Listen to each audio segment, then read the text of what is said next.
has 30 days to publicly share all information from federal investigations into Epstein. However, it can withhold files that relate to active criminal investigations or are deemed to invade personal privacy. In a major reversal, Trump dropped his opposition to the measure last weekend after pushback from Epstein's victims and members of his own Republican Party. With his support, the resolution overwhelmingly cleared both chambers of Congress. Well, that's the news on the hour on WESN. I'm sure Michael Small. Thanks for watching.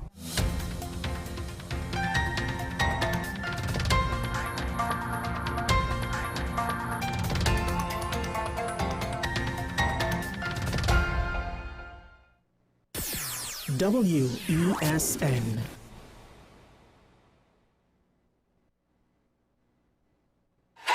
FanZone, your reliable, authentic supplier, has just gotten better. You can now visit our website www.fanzonett.com for your authentic wear and collectibles. The only place where you can use both your Visa debit and credit cards. Visit our website fanzonett.com to make your purchase today.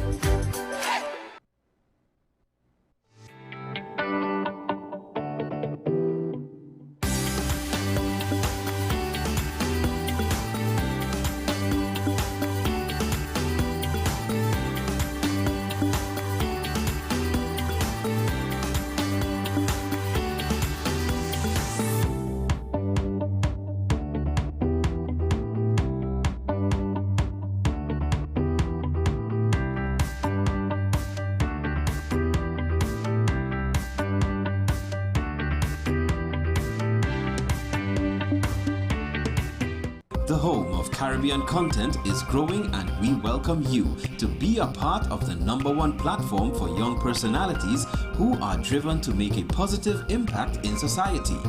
As we continue to reach every corner of Trinidad and Tobago through our daily broadcasts, our social media pages, or through our 75+ digital billboards across the nation, contact us to learn about our competitive rates via marketing at wesncc.com or call us at 628-5835. WESN Content Capital, television with a difference. Pastor J, I want to get a tattoo. You really want to me. Respond to me. How you would respond to me? The first question I'll ask is why? Controversial taboo topics. We get so consumed by church, we forget that we have to live the life of being a Christian outside of the Sunday. Like you say, services. we think going to a service makes us a Christian. Exactly. Yeah. Right. So we are about to hear the second time Pastor J wanted to take a tattoo. Would have been late last year and early this year. Oh gosh. Hope Unfiltered podcast with Pastor J and Ren.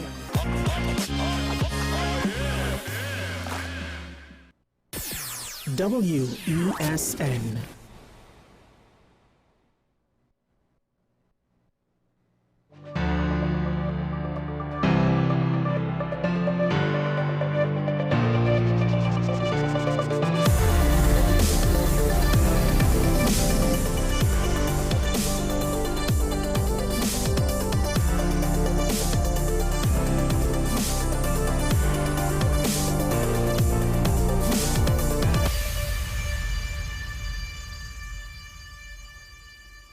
It's interesting to see how important CARICOM is, not for what it means with regards to the benefits we can derive from coming together, but rather more as a means to highlight the differences of opinion, to put it lightly.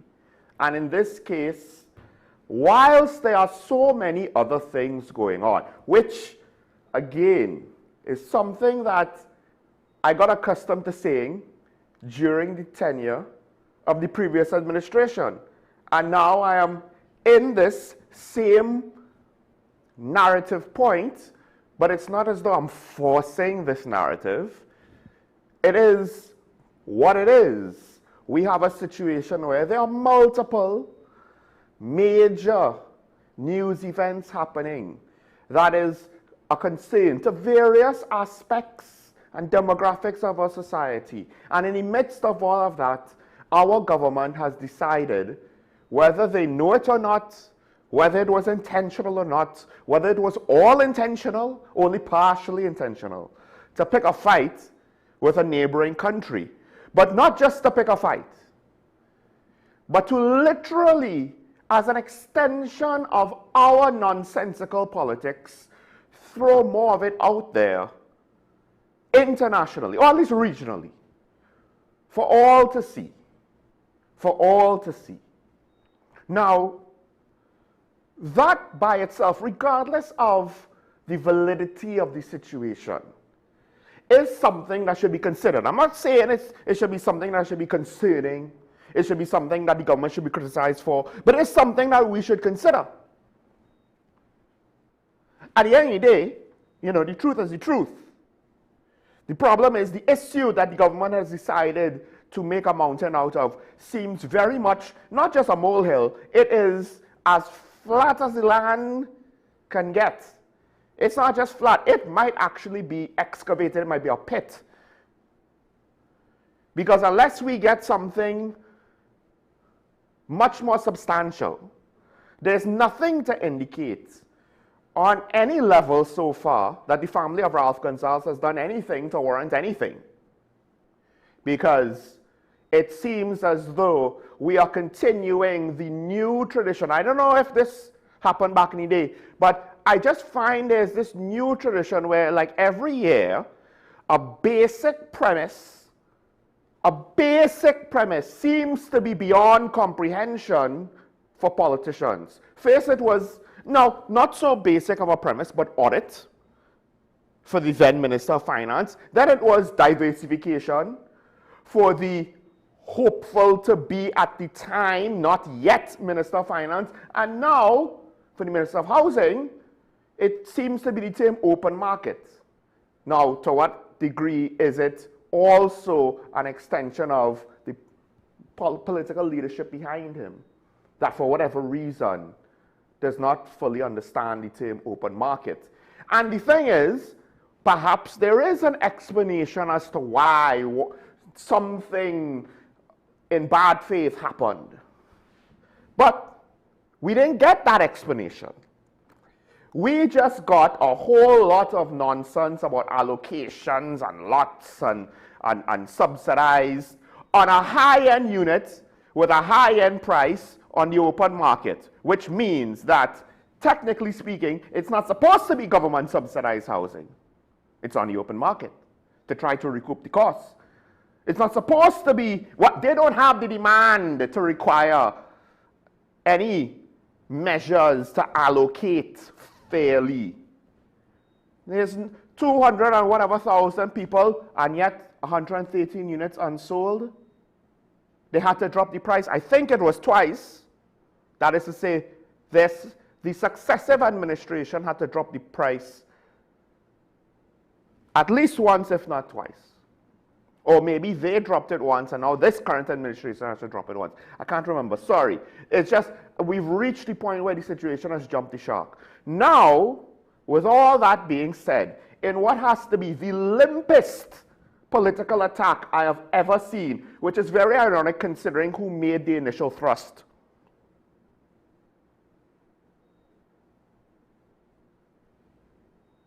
There's a song, you know, if you take the song now and you go in the opposite direction, the limpest political attack I've ever seen. Now, the Prime Minister, St. Vincent and Grenadines, has outright said, hey, UNC is interfering in my election. Now, here's the thing. He's saying that there are UNC financiers that are here to work against him in his country's election. Apparently, there's also political operators from the Barbados Labour Party to help his campaign. So, to what extent can we say, oh my gosh, look, the UNC is interfering, it's a bad thing? Right? If they are Barbadian political operators. But the thing is, it's UNC financiers, he claims.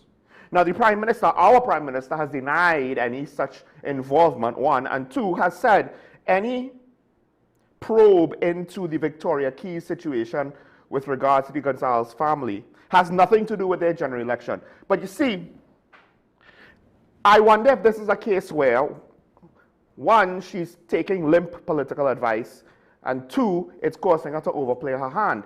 Because in the report that spells all of this out, they are the same daily newspaper, our daily newspaper, puts up front political members of, I believe it's, I could be wrong, but I believe it's Mia Motley's party, in St. Vincent and the Grenadines to help Ralph Gonzalez's party in his upcoming general elections, right? And she points that out. But then she has to go a bit further, right? The UNC does not participate in that type of deplorable and disreputable conduct. Well, Karen was here 2 days ago basically pointing out that this has happened before. And apparently, as the narrative in fiction, you know, a common narrative would say, this has happened before and it will happen again. But more importantly, why fight it down and be so defensive about it? Because the second part about it, where the probe into the, you see, this is the thing. The investigation into Ralph's family concerning the acquisition of 3 high-rise luxury apartments. Luxury apartments. I just would like to still, I can't understand how is it that we're going to pretend that luxury apartments, or they're subsidized for the 200,000+ people who needed homes but couldn't get homes. Really? Really? How big are these subsidies? Who approved of these subsidies? The more Anna Roberts spoke on the matter, the more it seemed as though there may be a significant controversy and mismanagement within the HDC. More on that in a bit. But more importantly, it doesn't matter if the intentions are not to interfere with the election. Any political advisor, operator, experienced politician, etc., worth their salt, would know that any sort of probe during the time of St. Vincent and Grenadines elections into the incumbent prime minister will be perceived as political. It doesn't matter what your intentions are. It doesn't matter what you feel in your heart. It doesn't matter how justified you think you are. That is the obvious optics. The first thing you do when you ask yourself, when you're looking at potentially going down this path, is to say exactly how it will look and what will that mean and are we okay with it. And it seems as though the Prime Minister is not aware, whether willfully or ignorantly, aware of that basic, obvious perception, obvious perspective. I mean, could anyone reasonably say, oh no, if you decide to launch a probe, by the way, into a situation that seemingly on the merits of the issue have nothing. It literally, what Anna Roberts has said offers us literally not just nothing, but almost less than nothing. Right? There could be something there, but we haven't gotten it yet. And in fact, what we have gotten from Anna Roberts, like I said, is potentially less than nothing, meaning not only does it not prove anything wrong happened, but it also potentially disproves so far any narrative that something wrong happened. That's how ineffective his utterances were on the matter. Ineffective, Minister Moody Lal's words were on the matter. And the Prime Minister seemingly is doubling down on one of the limpest political attacks I've ever seen. Because how could you attack somebody and literally not just make a poor argument, but make an argument so bad it undermines itself? So, the timing of it, if something like this happened to any political party in TNT, they would be crying foul. And I would imagine, and rightfully so, we the people would believe them. This is just one of those things that makes me wonder how mature are we as a political nation, as a democracy.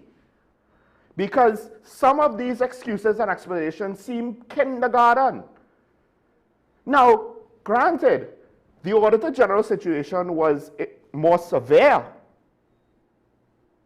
but the level of ineptitude in the communications surrounding the Auditor General situation, it's more or less at the same level.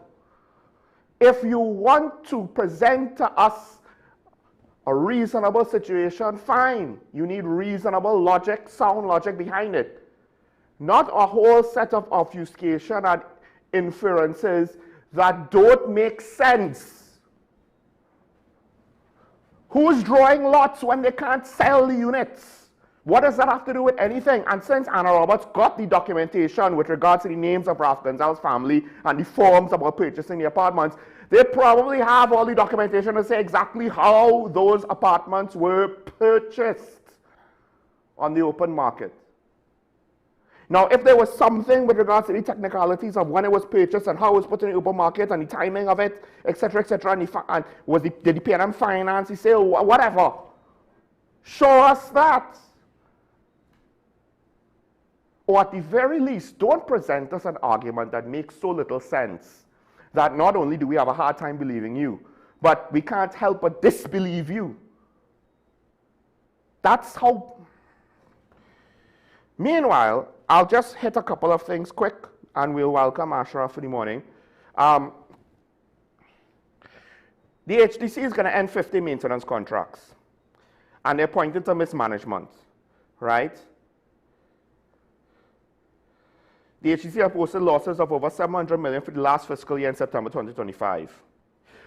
Gee, I wonder if maybe the fact that they can't sell the Victoria Keys units, hold on, 113, right, at 2 million a pop, I wonder if that might be part of this 700 million losses. Especially since when they had to reduce the price, that might be tens of millions at least. Not so? And if they had to reduce the price of some of the units already sold, that would have been on tens of millions of losses potentially. Maybe. Is Victoria Keys a unique situation? Again, Anna Roberts, we have to applaud Minister Roberts for highlighting what might be a major controversial issue in HDC. It's just that ironically, it's not the issue that he wants to bring up. And of course, this points to, I understand they're getting losses. What is the plan? The plan is to cut maintenance contracts. Now, they didn't necessarily say if these are all the maintenance contracts or what have you. I mean, look, if we are building a house with 1.6 million and selling it for 600,000, it might make more sense for the government to just call everybody and give them $1 million and say, go buy a house. That's very true. So I would like to know, on that logic, what does the maintenance staff have to do with it? He's talking about contractors, or say. Now, I get it. You want to deal with the contractors that aren't doing their job. What about the ones that are doing their job? Have you separated the two? Or will the maintenance of HDC facilities and units for sale and units already? So I don't know how that works, but whatever these people were contracted, the work that they were technically supposed to be doing, will it go like the way of CPEP and it just won't be done?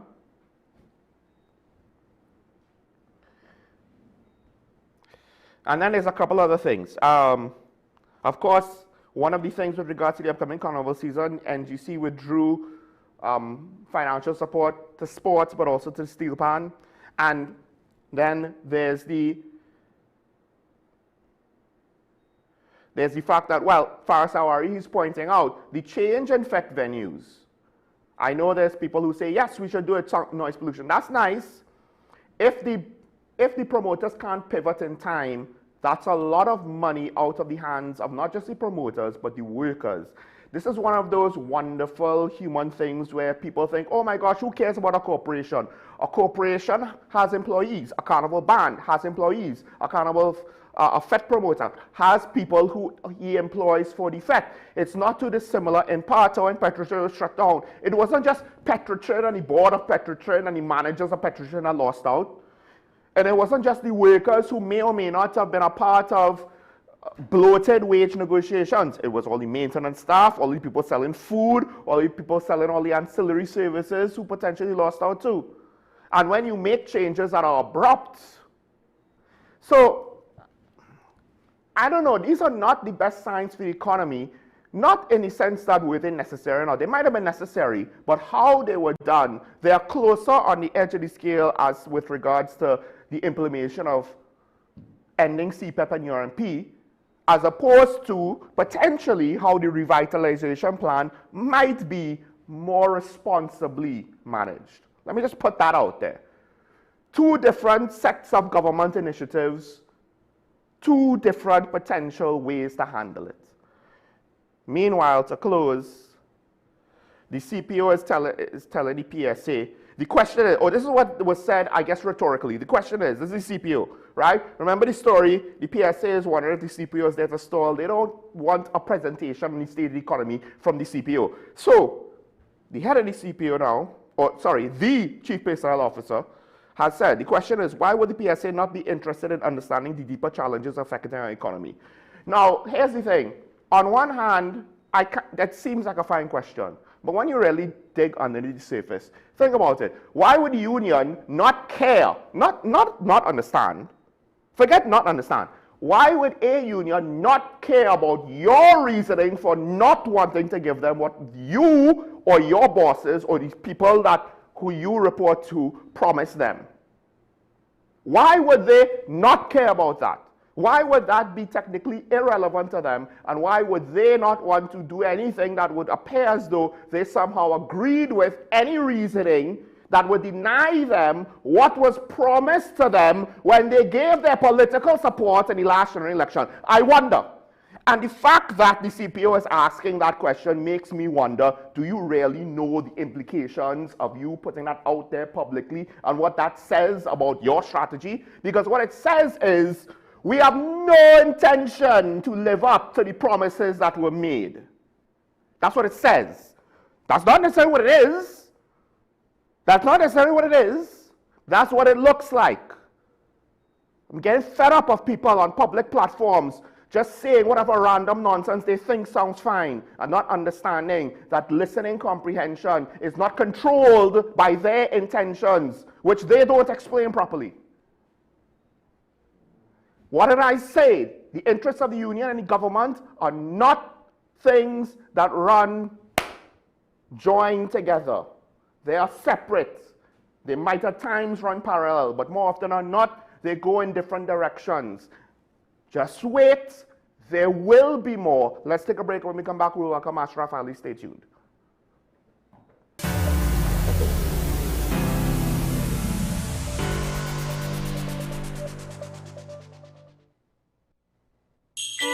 Win a brand new ride for Christmas in a 3-car raffle organized on behalf of Queen's Royal College. First prize is a luxurious, fully loaded big ride Ford Ranger. Draw date Saturday, December 20th at the school. Tickets only $100. All proceeds for the further uplifting of the school. Tickets available from teachers, parents, alumni, and of the school. Also nationwide at Mart's Liquor Palace, Dingle Martin Main Road, Shamir, Uncle Beto, Santa Cruz, Better Deal Supermarket, Cunupia, and Aranguez, Khan's Liquor, Dingle Martin Main Road, Ramsing Sports, Chaguanas and Cuba, Bobby's Barbecue Wrap, Mirage Supermarket, Sangre Grande, West B Supermarket, Dingle Martin and Tacarigua, Seals Bar, San Fernando, Payless Hardware, Dingle Martin Main Road, Don's Roti, Pitti Valley, Mirage Westside Arima, Western Pharmacy next to St. James Police, also at islandetickets.com. For more info, call the college at 622-1671 or the hotline at 491-1082. Queen's Royal College, 3-car raffle.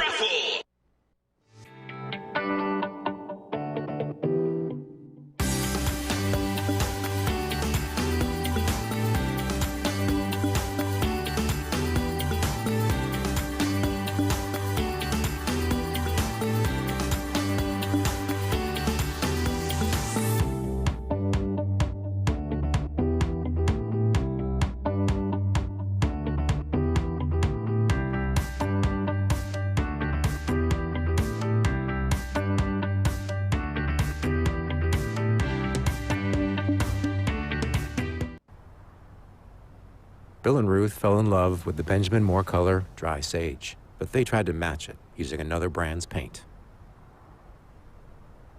I mean, it's close enough. Almost identical, really.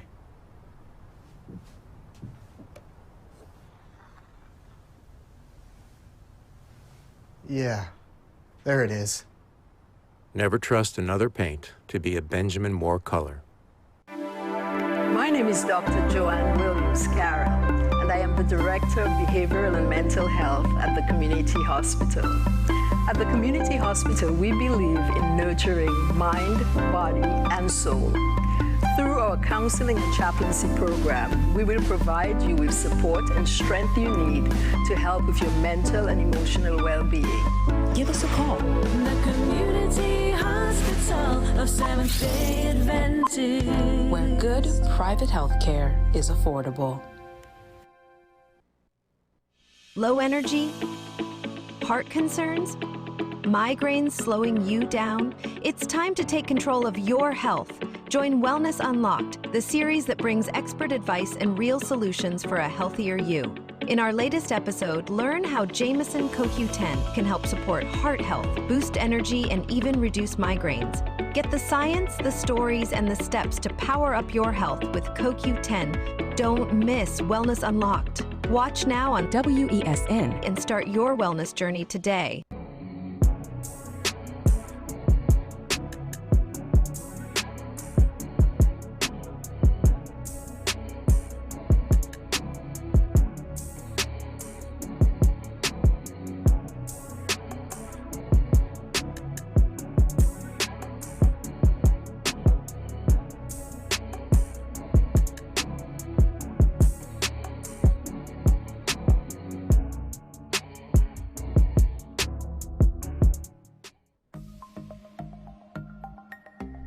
Knowing how to tell authentic is as easy as 1, 2, 3.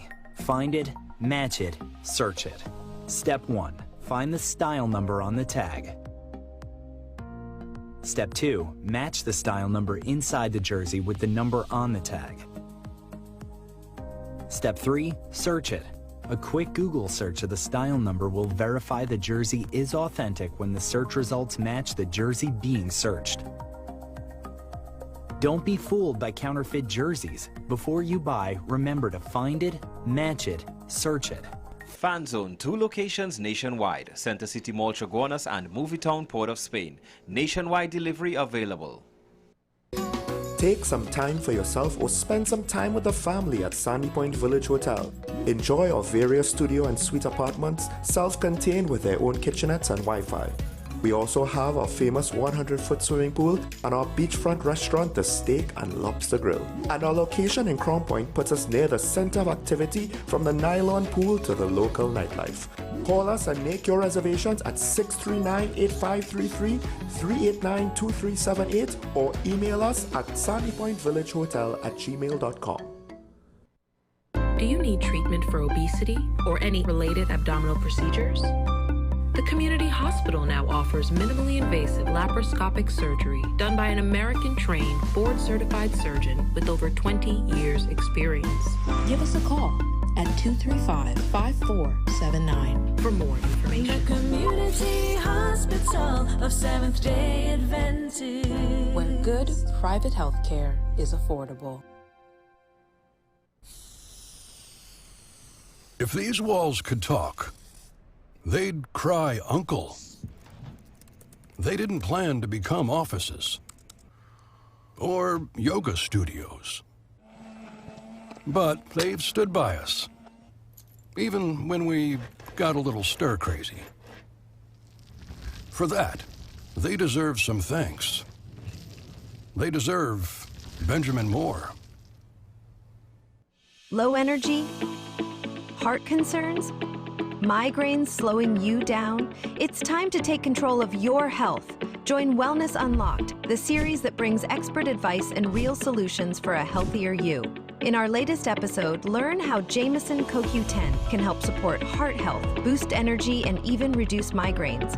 Get the science, the stories, and the steps to power up your health with CoQ10. Don't miss Wellness Unlocked. Watch now on WESN and start your wellness journey today.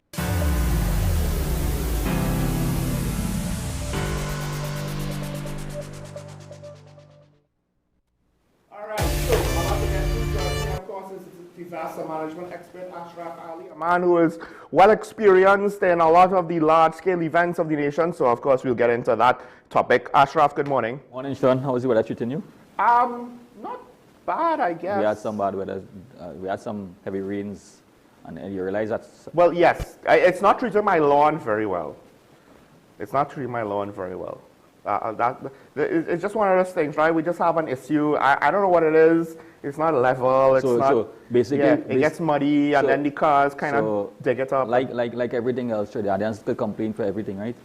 Well, I just say the ass. So that's the one thing where the weather affected me. Exactly. So that was it. So you see, it doesn't matter how you treat Trinidadians. They always have a reason to complain.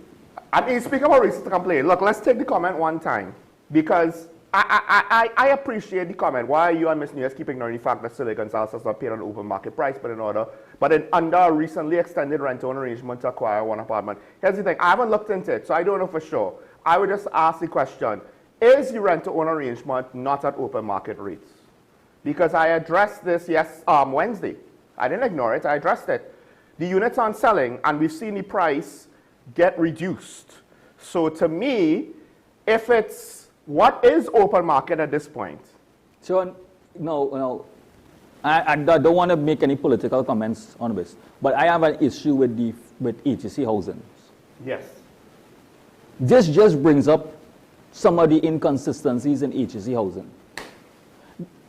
Yes, we're making up an issue about, and at the end of the day, I understand Ms. Gonzalez. She is a citizen of Trinidad and Tobago. Mm-hmm.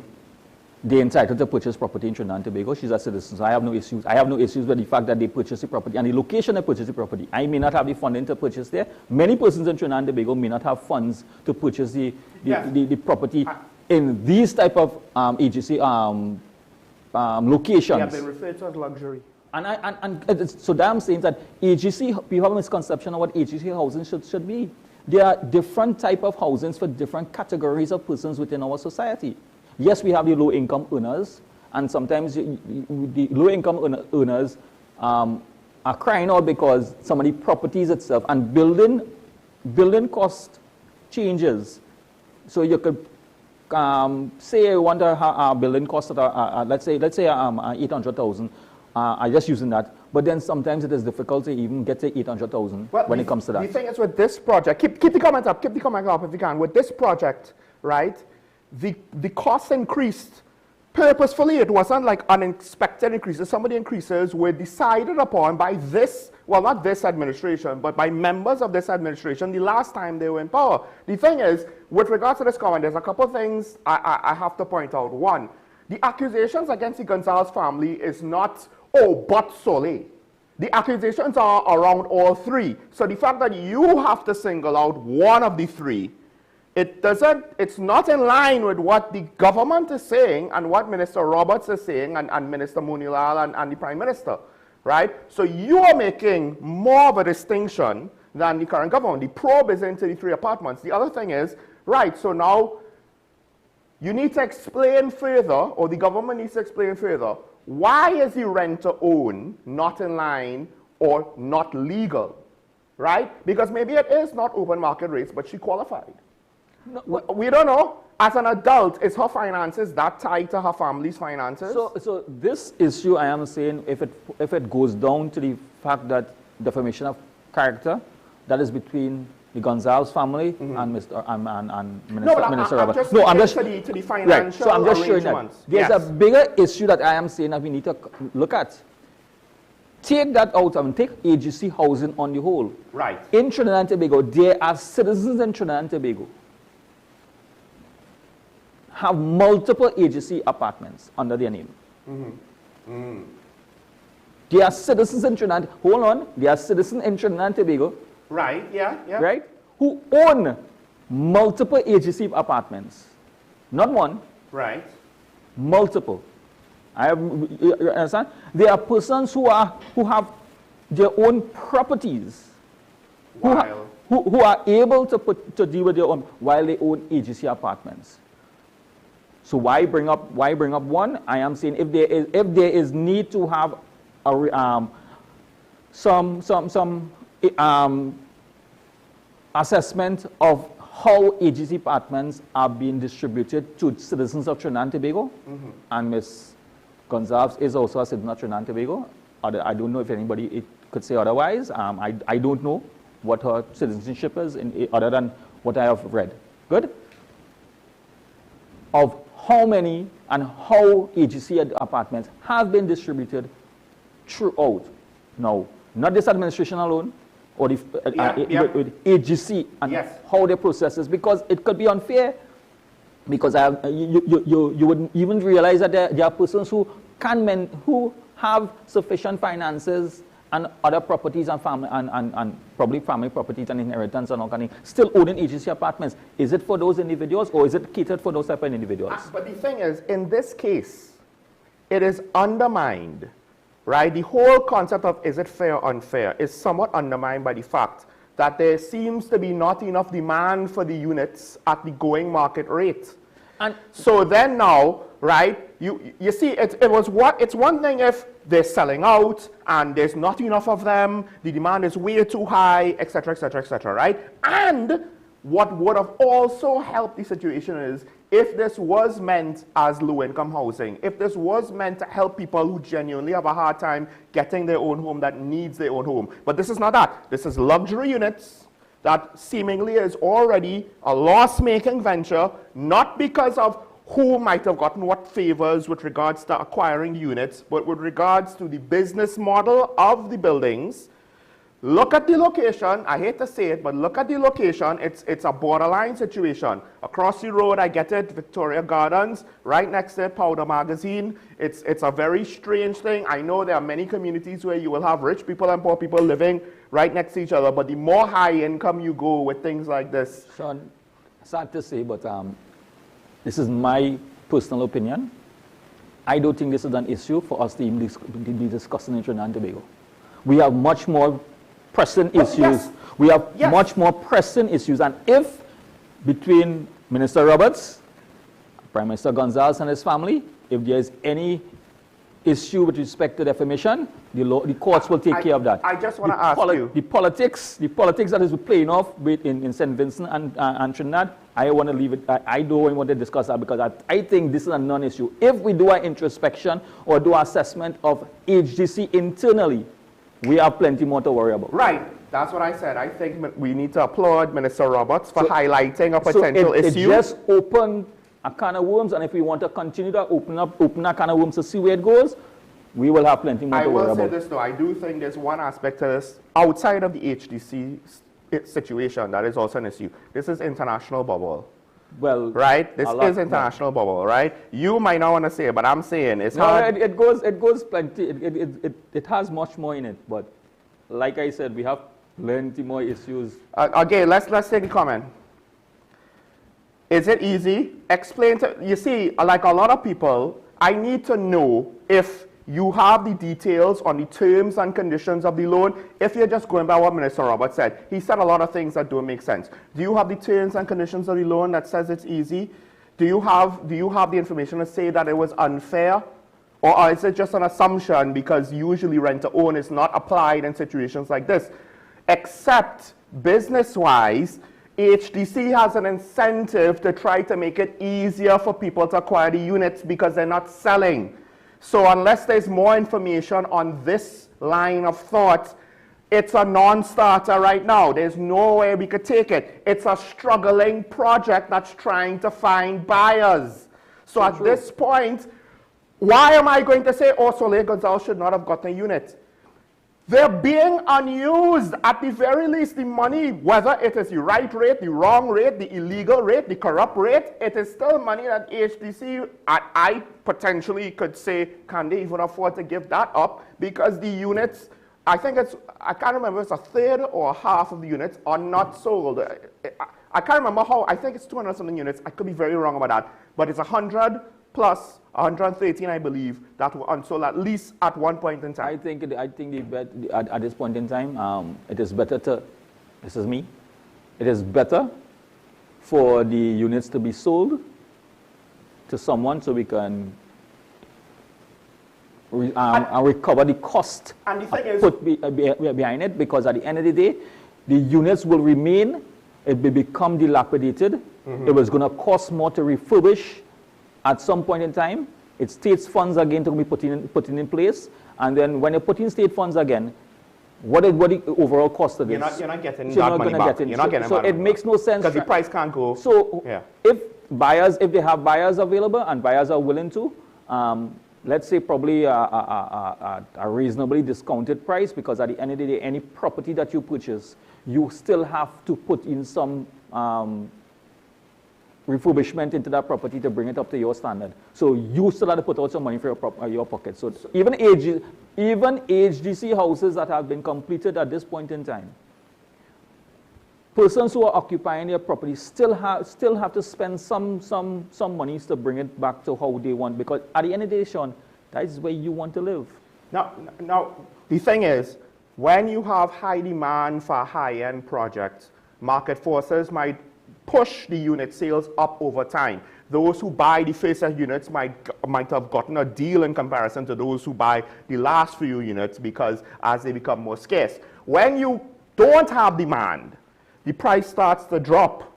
And the price generally, it will either get lower and lower, but then as maybe you get more sales, it will go back up. But the point is, it's not going to be a consistent price. From beginning, it's going to dip, and then maybe it goes up, or maybe it stays low, or maybe it fluctuates depending on who you can get at the time, who maybe you can mama guy, hey, it's a great deal, trying to hide the fact that you don't really have all that demand, because perception in sales at times is reality.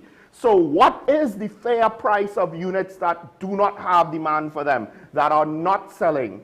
That is subjective, because it has to go into the open market, right? And so far, the open market says, not at that price. So again, if you have more information to explain why what was done was wrong, right? That's fine. That's fine. You don't have to have all the details, just conceptually why it is wrong, right?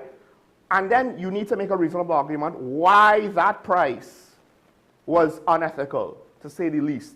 It's a failing project, and it's not a low-income housing project, as what Minister Roberts, he didn't say it was, but he used a lot of terms that you would only apply to low-income housing.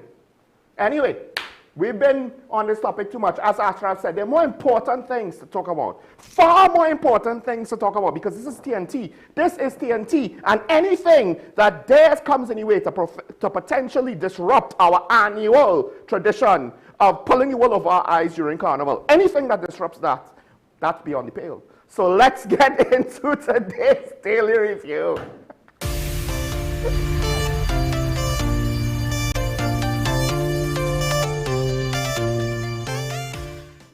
So Ashraf, yesterday I reached the point where I found it interesting. It's the first time where we have, usually a lot of controversial news topics and issues people have against the government and maybe the opposition or maybe any country in general, right? It falls by the wayside a little bit around this time of year, because we have Christmas into Carnival. And Carnival really is not after Christmas. Carnival is before Christmas.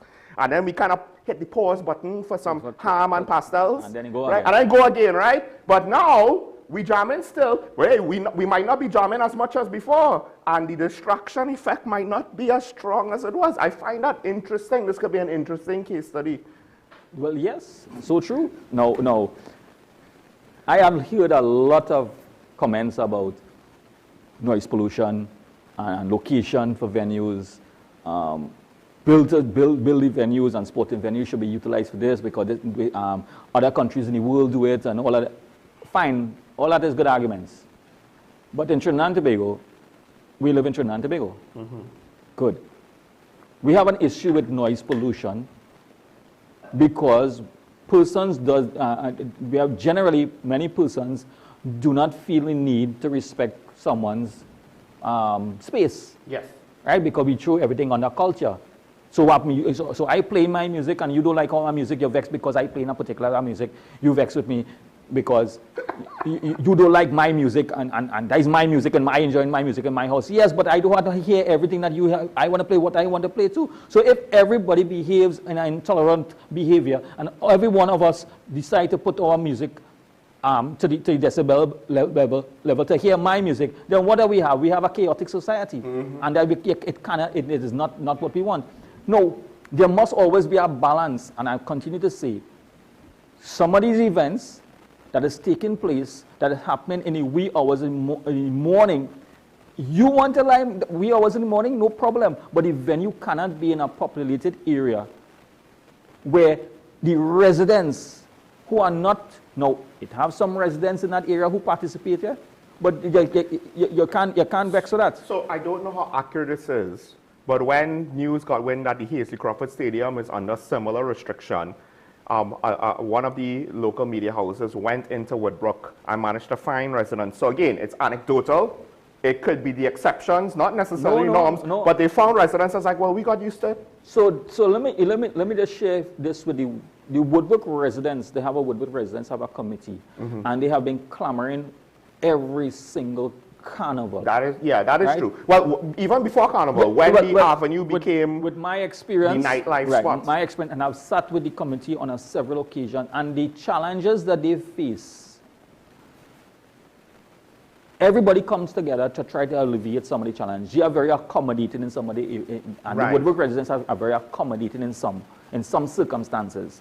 And you could understand what they have to go through, because it is not, if you don't live in the Woodbrook area and experience that type of behavior in carnival, for carnival, you would not understand what they go through. So we're not necessarily, is it carnival fets or the 2 days of carnival itself? 2 days for carnival, and then we're talking about the lead up to carnival. Right. Right. So when you have events in those areas. Because there's the stadium and the oval, right? And the avenue. And you have it, I mean, the government put on events last year on the avenue.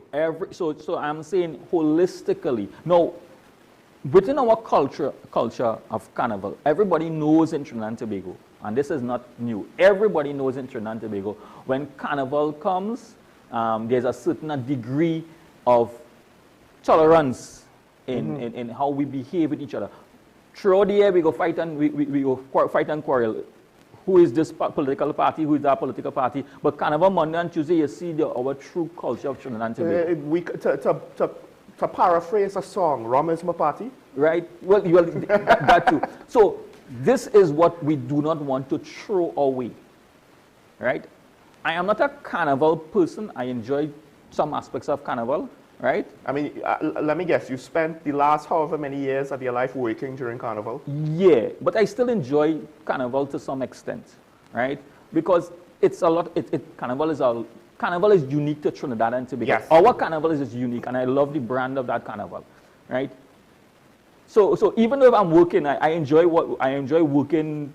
I mean, long hours, but I still enjoy some of the activities that we have. Right? Because I mean, it has to be satisfying. Look, you're watching the country be very celebratory. You're watching foreigners come in and see some of the best of what we have to offer. Because a lot of tourists, not diaspora, but legit tourists, foreign nationals, were interviewed, and they had nothing but good things to say last year's carnival. So when people say that they wanted to put a damper on carnival, I would argue otherwise. There's no way that they could put a damper on our carnival. I could tell you that. Trinidad and Tobagonians from the entire diaspora and everybody who comes to Trinidad and Tobago, they turn no damper on that. They enjoy themselves no matter where you want to put that carnival, because they love the freedom of what we have. Well, I hate to say this, but one of the reasons why, at least in the past, that they did so was that of the freedom, right? Because it seemed as though the fets were essentially unfettered. And the regulations weren't always the perception of the public. And I don't want people to believe that it is one side. Everybody has a part to play. Promoters are not responsible, 100% responsible for how the DJs behave. I would not blame it on the promoters, because the promoters do in fact inform them that you have a variation permit and you're not supposed to go beyond a certain decibel. I hate to say this, but perhaps part of it is even how the industry operates, because as far as I am aware, they probably themselves don't even know if they go over the limit. Because sound engineering, when you depend on the air, it's very subjective. So that is why I'm saying the decision that the Prime Minister made, whether people like it or not, as it pertains to noise, is something very important, and it gives us an opportunity to have much more discussions with a lot of different stakeholders now. The timing might be a little off, I could say, because Carnival is very close by. Yeah. And forget the Carnival, but we have Christmas and everything, so we have parties building up. I do not think I do not think that the noise level, the decibel level lowering in certain areas is going to affect the persons enjoying themselves. What I believe is promoters may have some challenges getting locations, facilities to continue their events. Two options are Queen's Park Oval and Skinner Park, right? Apparently, I don't know how much, to what extent that is true, right?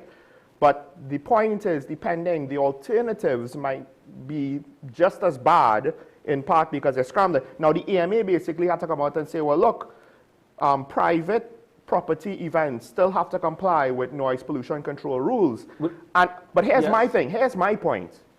Why are we doing this in such a roundabout fashion? The root issue is not that the FET is in Brian Lara or in the stadium. The root issue is the FETs are not complying with the noise pollution rules. And if your solution is to ban FETs at certain locations, my thing is, wait, so now magically you want to come out and tell people, well, you know, private property, how to comply. And what are you going to do to enforce compliance? So, force compliance. Enforce. It's just like the challenge that we have where persons don't want to, I should say how the old people they say it. You had to, if you don't listen, you have to feel? You go feel. Yeah, but do they feel? No, but they will have to feel now. So I am saying this. How is the EMA magically going to all of a sudden start to do their job? I'm not, and so don't blame the EMA alone. They are also short-staffed. Right, so the problem is but it still goes to my point. How are they going to change gears? So then we have to understand that enjoyment of the events has a responsibility similar to that of the person enjoying my private property. Not because you have an event and it's a big event with prominent artists, international, local artists, that everybody in and around have to agree. It does not make it, I don't have to agree with listening to that noise right through. What some residents and some persons who are living in the area said, we have no problem with the event. Let the decibel level come down. Sean, you do not have to, Sean. No, I don't have an issue. I don't have an issue with that. But my point is literally what you just said. Right now, the solution is to just ban events as opposed to treating with the real issue that... Ban events, hold on. Ban events in specific areas, in specific locations. UDCOT, it didn't say ban all events. Right, no, but that's my point. My point is that's not actually treating with the issue that for whatever reason, there's too much complacency in the loud music. And if it is sometimes you cannot treat with the root cause, you have to take some drastic measures. This is a drastic measure. I am in support of a drastic measure. Well, you see, and you know why I don't know if it will work because... It will. Because if the alternative venues are just as bad. The challenge you're going to have with the alternative venues, and if you look really realistically for alternative venues in Trinidad and Tobago, it does not have much. If you go to the Western Peninsula, we have venues down there. Yes. Good.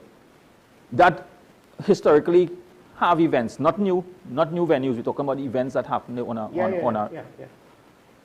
The music alone is not the issue to worry about, because there's a lot of, it will have a lot of problems with traffic management. Especially in that Western Peninsula. Right, in the Western Peninsula. I will give you some statistics, and I can't quote the specific period, but just some of the statistics you have. Sometimes you have events as the opening of, and when Carnival is launched, all the way to Carnival Monday, leading to even to Ash Wednesday. Sean, from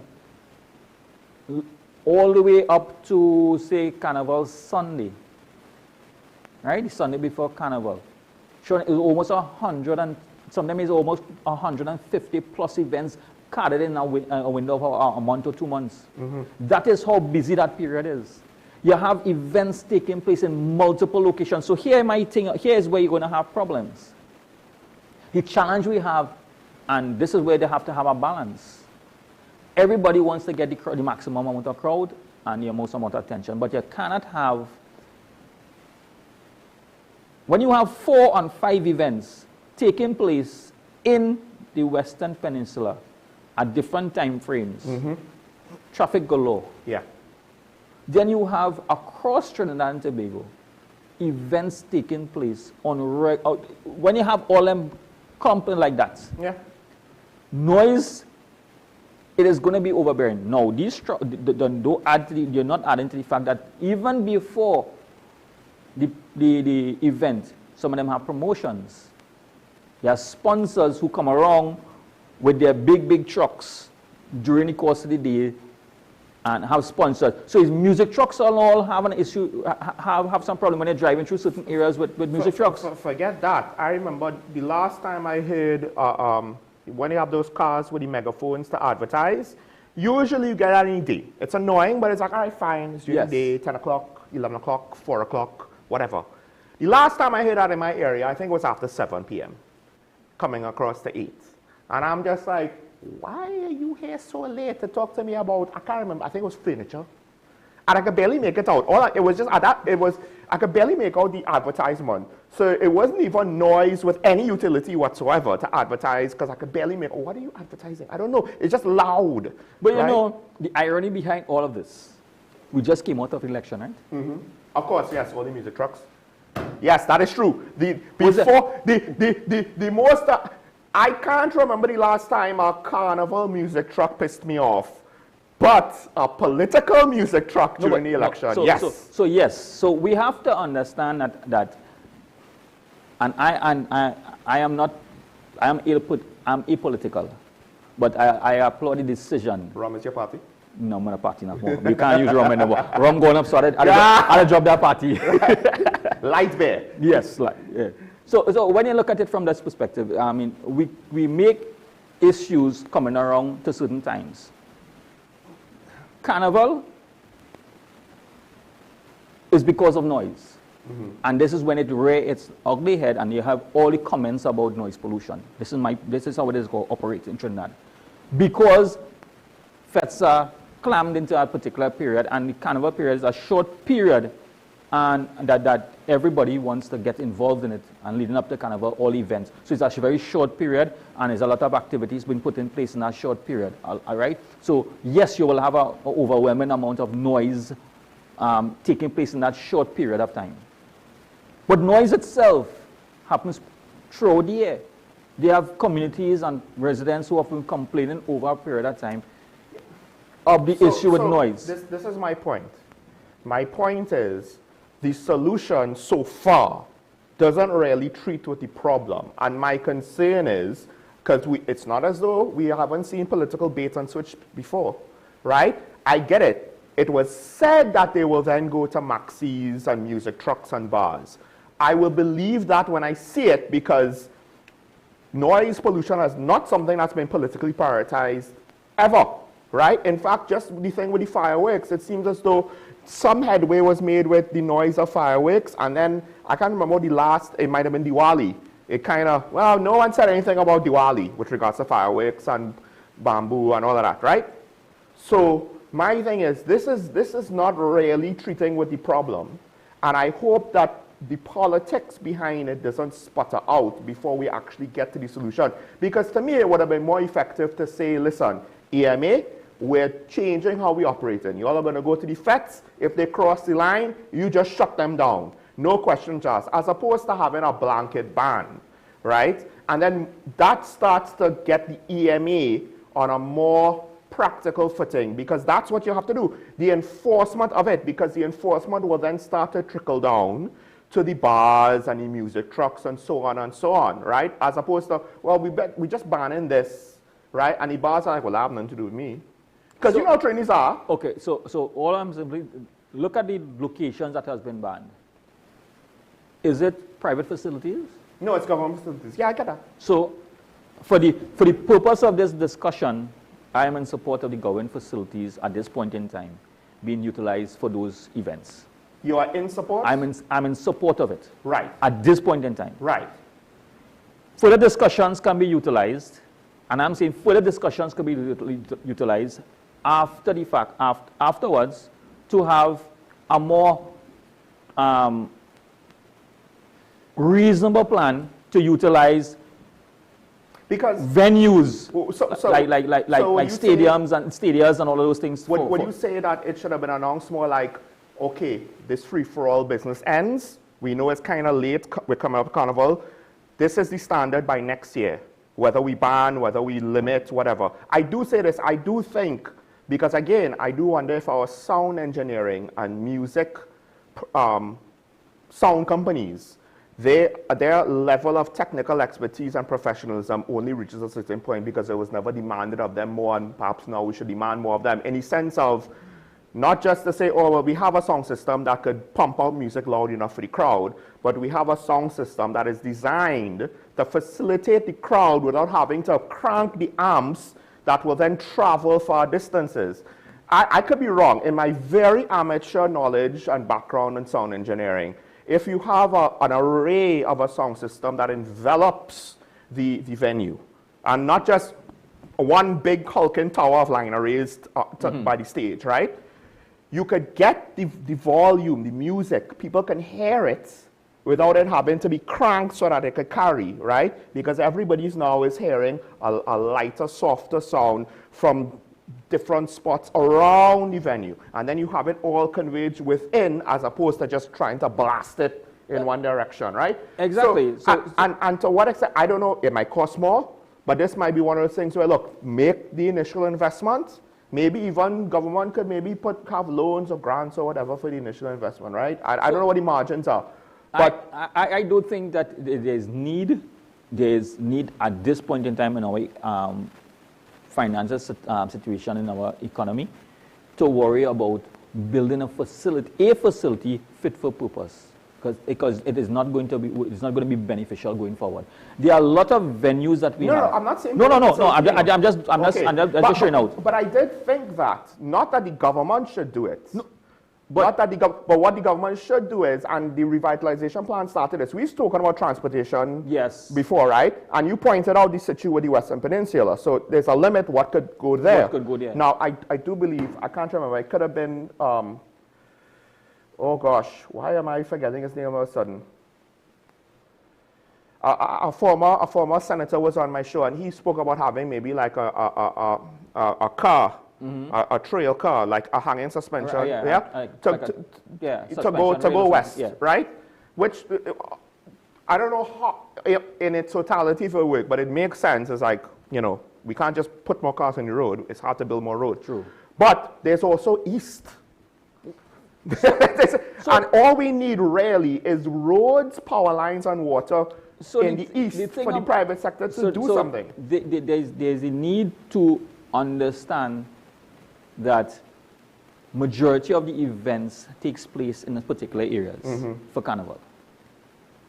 Venues are concentrated in particular areas. Now we may have to consider utilizing other areas, other locations that might be suitable, might not be 100% suitable, but could be adapted for that purpose, right? I know the promoters are very creative because at the end of the day, they would look to that's their business, so they will find ways to deal with it. Unfortunately, it's just the timing. Might be. But like we always say, when is a good time? There's never a good time to implement a change, because there will always a restriction and pushback at both sides. And I always say there will never be a good time, because the time, sometimes everybody believes it shouldn't be the time now. Well, when you have an annual event, the obvious time is right after the last one. So you have. But the thing about I mean, that's essentially what you said earlier. Yes, the sad reality of our culture with respect to, and this is on how we treat with certain things. When do we start to have engagements for Carnival? You see, this is the thing, right? And this is one of the reasons why I fear, because you're saying, and I agree with you, this gives us an opportunity to put the issue on the forefront and start real discussion. My fear is culturally, we have three groups of people, right? The people who want the noise because they want a party, the people who tolerate the noise, and the people who don't tolerate the noise. That third group might actually be numbered in the minority when compared to the other two, right? So culturally, the pushback on this, if not done correctly, and done correctly means they now don't feel as though you're taking away too much from them which is why it might have been better to try and figure out a way to have some hard measures, yes, but as much as possible, gradually roll this out. And that's relative, because gradual doesn't mean multiple years. It could just mean a year. It could mean 6 months, because we have fetes for Carnival. We have band launches in July, August, and all kind of things. So it could have been just, you know, for a couple of months, hey, this is what's going on for next year. As in, as soon as Carnival ends, all these things are in place. And we could still put some of those things in place now, right? My concern is, culturally, you're going to lose the segment of the population that didn't want change and feel annoyed by the change and will actively push back against the change, right? Because this is the problem. The culture, right?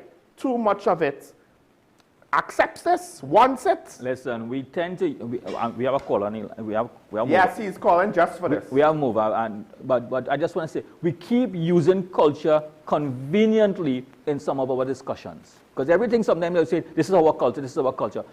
Our culture don't have to be a negative culture. Our culture, no. So then why it is that we keep using culture in a negative connotation? Our culture should always be that we are part of our culture, I should say our motto is that we are tolerant individuals. We keep talking about tolerance and accepting all different parts of society and working together. So if this is the means of working together when we talk about noise, but this is part of it too. You know how it is. You give an inch, they take a mile. The fetting culture of the country was allowed to become more and more excessive, and the more and more things weren't enforced consistently and regularly, the more it got excessive. And now to put the genie back in the bottle all of a sudden at the snap of the fingers ain't gonna be that easy, right? There's a reason why the politicians didn't touch this issue for the last, I don't know however many years. Well, our Prime Minister touched the issue, put that genie back in the bottle. I don't know if she did. I can't agree that she did it. She didn't do it yet. She didn't do it, but she made a statement that she intention of putting back the genie in the bottle, as you said.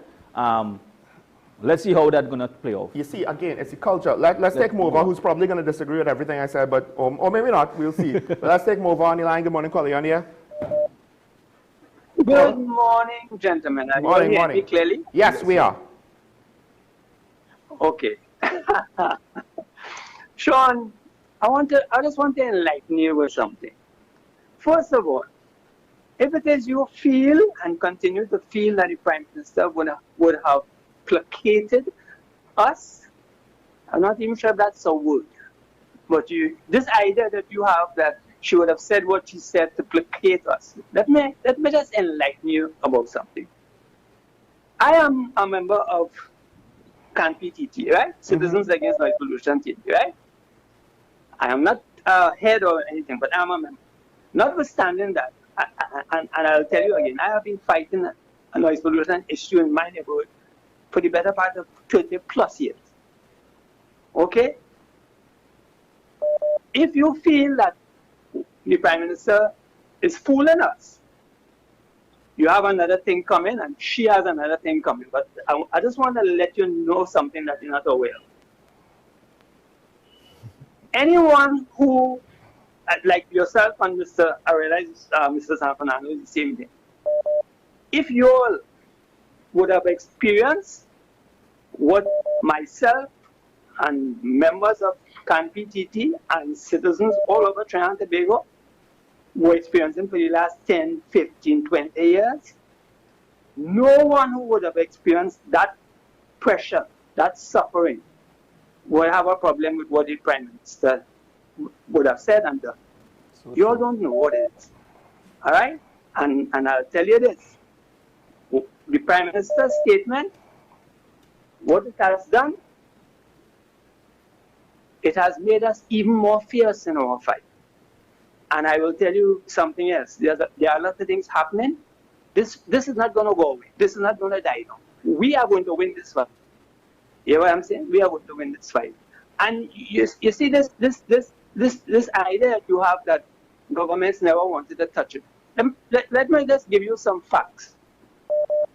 Noise pollution has been a problem for quite some time, yes.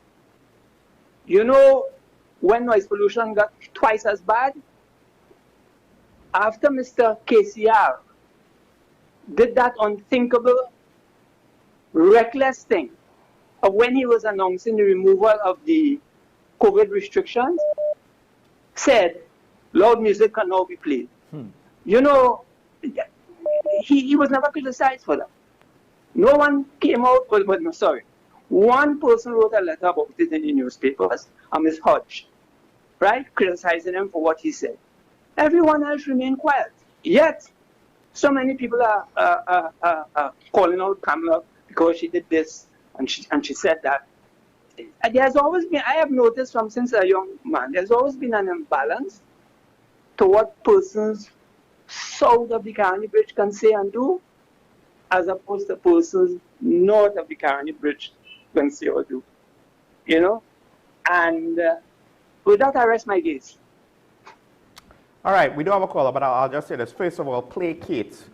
To make someone less angry or hostile, they attempted to placate the students with promises, or which is not too dissimilar to they made campaign promises that they seemingly are not going to keep with the PSA. But anyway, actually, I need to apologize. Prime Minister Manning, he banned Fetsini Stadium in 2000. I can't remember what the motivation was. If it was to save the stadium, or if it was for noise pollution, right? I read the article. But here's the thing. Did the opposition campaign on noise pollution before they won the election and became the government? Did the UNC say anything about noise pollution in the 10 years of the PNM administration? Yes, they did. They did? Yes. Okay, then I apologize. Yes. But I, for the most part, I didn't really get, it didn't seem like, we didn't see a political debate on it. It has always been part and parcel of the discussions when it comes to noise pollution. But the narrative that keeps coming back to noise pollution is that they keep using the context of culture. This is our culture, and I cannot understand why I cannot understand why it is that everybody always uses the word culture and say noise is our culture. Noise is not our culture. To clarify to people, when I say it's cultural, it's not a defense. It is to say the issue is the culture and how the culture views it is skewed and unhealthy, right? And that is why I am in support of MOVA. This has to change. There needs to be much stricter measures in place to deal with it. All right. We have to take five spots. Good morning, caller. You're on here. Caller, good morning. Caller? I'm not sure if we lost the call or if we can't hear the call. Okay. Caller, we can now hear you. I'm sorry. Good morning. I might have to ask you to start over because we were hearing you before. Okay, I have a couple points to make. Number one. Yeah. We always want to hold political parties. For years, we have been asking them to stick to their manifesto promises. Yes? Yes? Yes. Because, yes. Good. And so I think noise pollution was one of the heads on the UNC's manifesto. So we having a solution to the pollution. Okay. Yes? Okay, sure. And the Prime Minister sees it fit to start with state property. I support that. State property. Not private property. You can go ahead and hold it in private property. Sean, and I heard you said that the EMA should have been, you could go to the event. Can you imagine people at 3 o'clock in the morning at ICNTT under the influence of alcohol, and the people from the EMA attempting to stop it? I mean, I understand the practical reality of what you're saying, but when you think about it, the implications of that statement that we're going to be drinking in public to the extent that we're out of control is not. But yes, it is practical reality. Sure, that caller is absolutely correct. Okay, fair enough. We have seen things done. I mean, I hate to call with residents from a certain part of Trinidad and Tobago, where the police at sometimes are unable to take control of the situation. Yes? So can you imagine the EMA 3 or 4 people going in there? Put that aside. I heard one of the promoters, I think he's head of the Promoters Association, on an interview. And you know what he said? He had applied for the use of the property. So when you apply I reserve the right to refuse or grant. Yes? Yeah, I'm not questioning the legality of the refusal. Good, good. So there was no money involved. So as per se, like they paid money or so, I didn't hear him mention that at all. Okay? Now, with respect to the HDC, I want to touch on that a little bit. Now, I have a daughter who went to university from Hyderabad, Mm-hmm. and her rental for one apartment in St. Augustine was 3,500. Yes? Mm-hmm. And it is kind of amazing to know you have a luxury property at $2,750 a month. And according to the information that came forward, I'm not saying it is true, Mm-hmm. but is what is you and I could avail ourselves to is what is presented, is that the agreement was signed 2 days after the general election. Then there's a gentleman who is supposed to be earning over $25,000 a month or $25,000 a month and doesn't have a BIR number. There is no way on the source of funds declaration that says anything. That's what I saw. I'm not saying that is factual. So don't hold me to that. So put that against everything else. What about the people who would have bought the property at the premium prices? And they saw these people who could definitely afford to pay. Yeah, got it at a reduced price. Are we going to rebate them? But caller, first of all, I already went through this. They didn't buy it at the same time. As far as I'm aware, the wife paid full price, whatever it was at the time. I could be wrong. So are we going to rebate her as well? All right. So I'm saying it's conjecture. So let the investigation take place and let me stop blowing the hot air. I think there is an active investigation that's taking place, and I think we should allow it to run its course. Yes? Because where we are, none of us have all the facts before us except the people at the HDC and the owners of these apartments. So let's give it time and see how it plays out. Thank you very much, my brother. Have a nice day. Thank you, caller. All right, maybe she's... You see, again...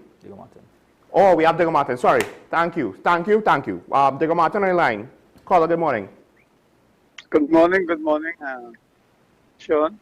Morning. And a very good morning to Good morning, ESP Asaraf. If I pronounce your name, apologies. Yes. A couple of things. I want to commend the TTPS for detaining a young lady who had a crosshair on the Prime Minister's residence. I believe she's in prison now. They got her on a detention order. Mm-hmm, excellent. I think it has been silent. I haven't seen it on the newspaper. No, it's in the news. Is excellent work. There are a number of those sort of characters has to be dealt with. Promises given on the platform. COVID-19 Commission of Inquiry. Mm-hmm. Last night I read the UK. Yep. The UK version of it is just completed. And what has come out of it, too late to have instituted the lockdown. What they said, if it was done 1 week before, 23,000 lives would have been saved. That is the UK. And then I juxtapose the UK lockdown to our lockdown. And it appears we were on a parallel path.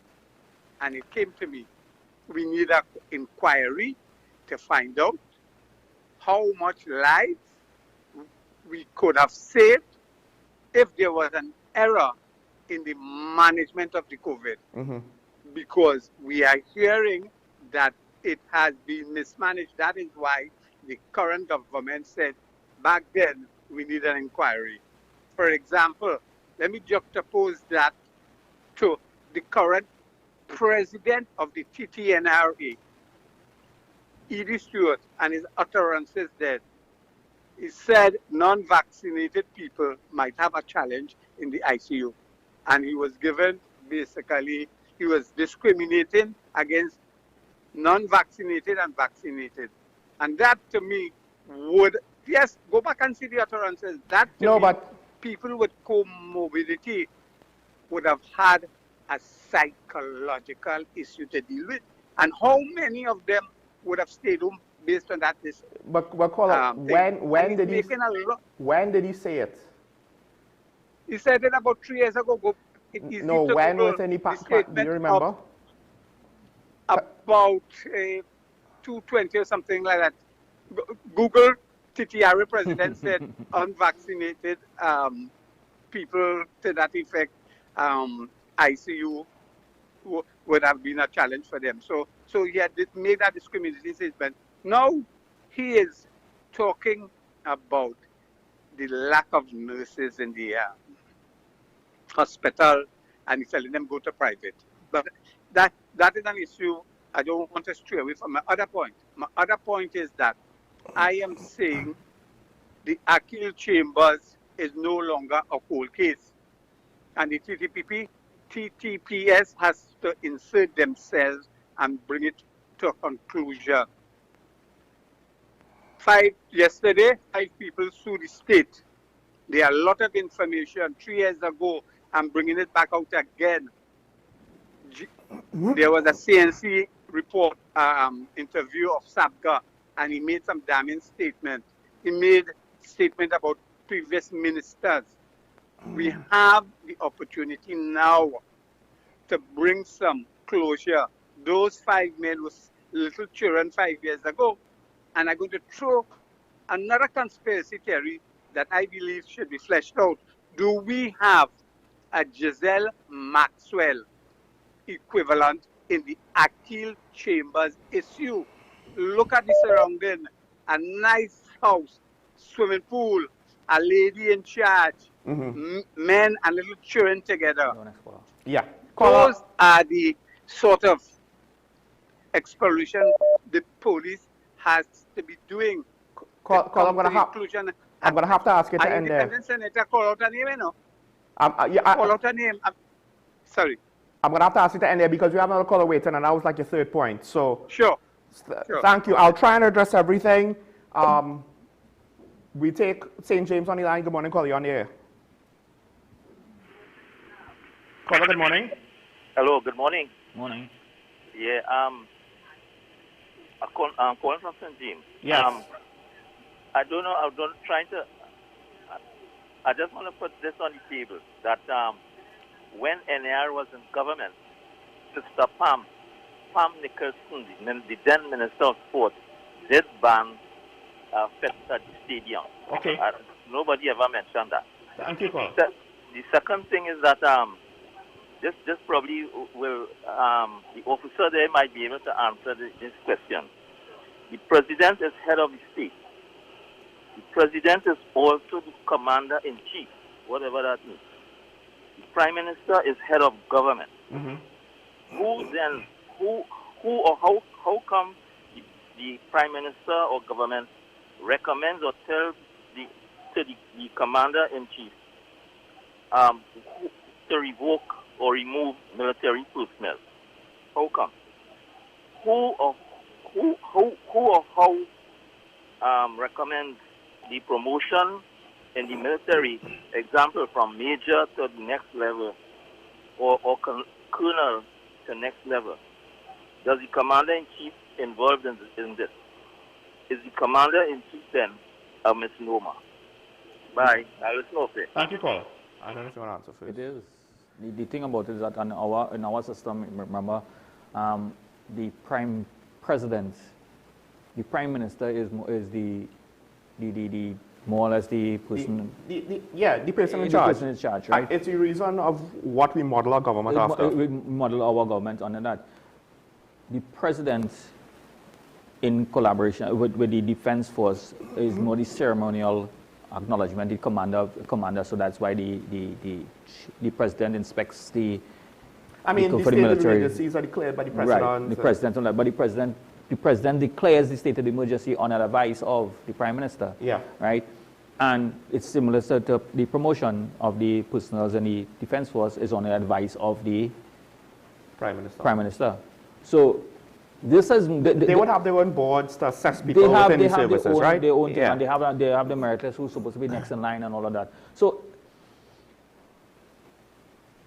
it's difficult because we believe that we don't understand. A lot of persons don't understand our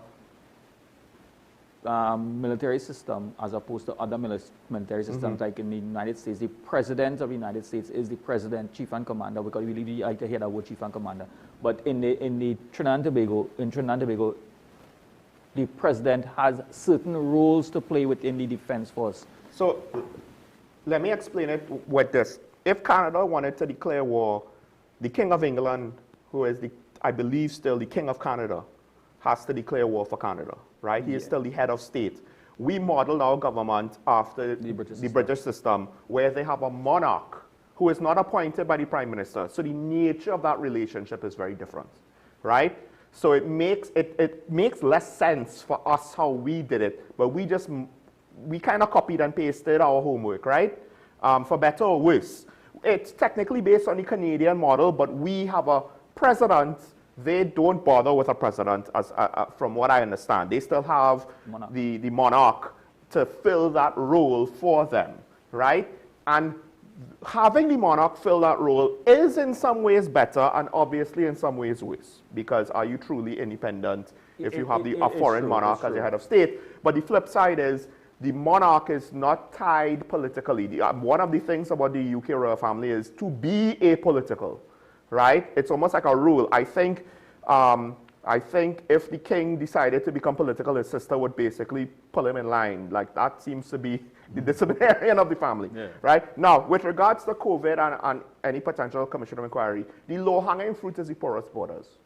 And I don't know if we have the capacity or the capability, because just determining these things could be somewhat subjective, to determine how much of it besides the porous borders should we blame. With the UK, they didn't have quite the same situation, but because the borders were porous, we don't know the scale of that effect and if that overshadowed all of the other shenanigans that happened. If the lockdown came too late, if the lockdown lasted too long, if the lockdown was insufficient, if the medical system was insufficient, if there were private parties going on, if there were political weddings going on. Like, it's going to be harder to judge the effect of all of those other things because the porous borders is this large unknown variable. But I do think that's like the easiest thing to point to first, because it is my opinion that our first initial wave of COVID potentially came through because of that, because we somehow got us a Trini over 2020 Carnival, and we did not have, in a week or two after Carnival, a wave of COVID, right? With regards to the nurse, I could understand why he said it. It's not really anything of practical value. One of those things, if it was early COVID, here's the thing about early COVID. I'm willing to forgive a lot early COVID, because everybody was trying to figure out something that they didn't know. Nobody knew what they were doing, right? That's why doctors in Italy in January and February were calling America saying, we have no clue what's going on how to deal with this, I think, right? I think, but later on, they had more experience and they should have known better. Generally, the entire world was in a quandary. Those first few months. Yeah, to actually treat with, realistically treat with what was taking place. Now, COVID brought out, from the medical perspective, a lot of persons with comorbidities. Yeah. Nobody didn't really hear that word so much until they have to come, and then they realize what it really meant. It meant that our lifestyles, our lifestyles contributed to some of the challenges that we faced with COVID, and COVID just exacerbated some of the challenges that we already have pre-existing conditions. So it worked that way. Now, yes, we can do a commission of inquiry if you want to find out. But what would it be the objective of the commission of inquiry? To determine whether or not our systems were sufficient enough? Was it to say that we could have saved more lives? There's a lot of gray areas in terms of when you're going to do that. It means this. When you're looking for the evidence, evidence has already been disposed of. Yeah. So how could you now go and say because that, UK started it long ago. Right. And I'm saying disposed of, unfortunately, it's going to be very traumatic now to get, persons who buried their family members and cremated and all of those other things. What evidence are we going to say? Also, like one of the issues with COVID is, did you die from COVID or did you die while having COVID? That and all is something that people argue about. A lot of gray areas with respect to it. And the way that the COVID virus was behaving on individuals, understand, different individuals were behaving differently, and it reacted differently to a lot of different individuals. Is a lot of data that has to be information and personal data. So I am saying yes, okay, fine. Some persons who lost their family members maybe still asking the questions. If something was done differently, if my family and relatives would have been alive today, I understand that, I empathize with that. But at the end of the day, I don't think it's going to bring about the value that some persons wanted, and it's going to cost more, and it's going to bring up much more trauma for a lot of more people to go down that road to get an inquiry. And who are we going to blame? Are we going to blame the government for failing to do it? Generally, yes. You might be able to find some stuff on the government, but we're so far removed. And I'll just say this. If the Brent Thomas investigation, if we don't have readily available documentation, like, chances are it's going to go nowhere. Here's the thing with the Brent Gonzalez and the Gonzalez family. The HEC either has the documents or don't have the documents, right? Yeah. So if this is going to take a long investigation, then it's a good chance that either there's nothing there or there's no documentation. So take those two situations now. Do we really think we're somehow going to figure things out with regards to COVID? All right, we had a wrap, so I'll just say two things. One, with regards to noise pollution, how much of the population really perceives it negatively? Because not everybody cares. I hate to say this. And that's part of the problem. It's to get them to care. But for some people, I can't remember if it's Faisal or Mova, as you rightfully pointed out, not everybody's affected the same way. But here's the thing, and it goes back to what he said about Brian Lara Critical Academy. Just because it's affecting Brian Lara doesn't mean that all the loud music in the South is from Brian Lara. There could be other bars just playing loud music, right? But anyway, that's a whole other thing. I want to end with this. A quarry operator was arrested. The police did warn quarry operators don't operate illegally. The quarry industry said, we don't have legal permission, all of us, so we have to operate illegally. And they were striking about not having proper documentation, and then they end, well, to use maybe not the most accurate phrase, and then they ended the strike or whatever, right? It's a situation that the current administration did inherit. I don't know if it predates the previous administration. I just don't understand why in a country we want to try and fix things and be a society of law and order. And we have potentially a whole industry that basically operates without approval. And the argument is we need their services, but here comes the police, and this is one of those weird things where they're doing their job, coming there to disrupt this informal, improper situation that is technically necessary. So the right hand in the state don't know what the left hand in the state is doing.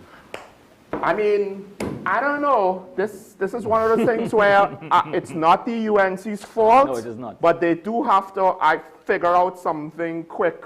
At the rate things are going, this is kind of ludicrous, unfortunately. And I'll just say that there. Is it right for the police to arrest the illegal operators? In this case, I have no idea. I don't know if it's going to hold up in court. It might not. The culpability might lie not in the operators, but elsewhere. Or it might be joint. I don't know. 10 questions is coming up at 10 a.m. Don't miss Andy Johnson. Always good interviews. Ashraf, thank you. To the callers, thank you. This noise pollution thing, listen, I am all for solving it. So let's make some venues to the east. Let's develop more transit routes in that direction in underdeveloped lands. That's all I'll say. Have a good weekend. Stay safe. Remember your allegiance to the Republic and to each other. Never forget, it's nice to be nice, particularly on the roads now when the drinking is probably going to kick into high gear, cost of alcohol or not. Be careful. We'll see each other next week. Bye-bye.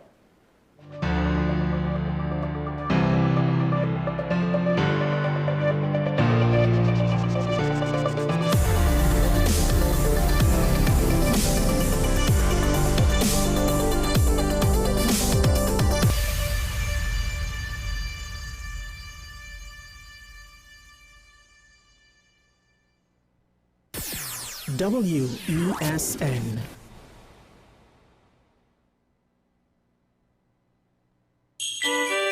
a brand new ride for Christmas in a 3-car raffle organized on behalf of Queen's Royal College. First prize is a luxurious, fully loaded big ride Ford Ranger. Draw date Saturday, December 20th at the school. Tickets only $100. All proceeds for the further uplifting of the school. Tickets available from teachers, parents, alumni, and of the school. Also nationwide at Smart Liquor Palace, Dingle Mountain Main Road, Shamir, Uncle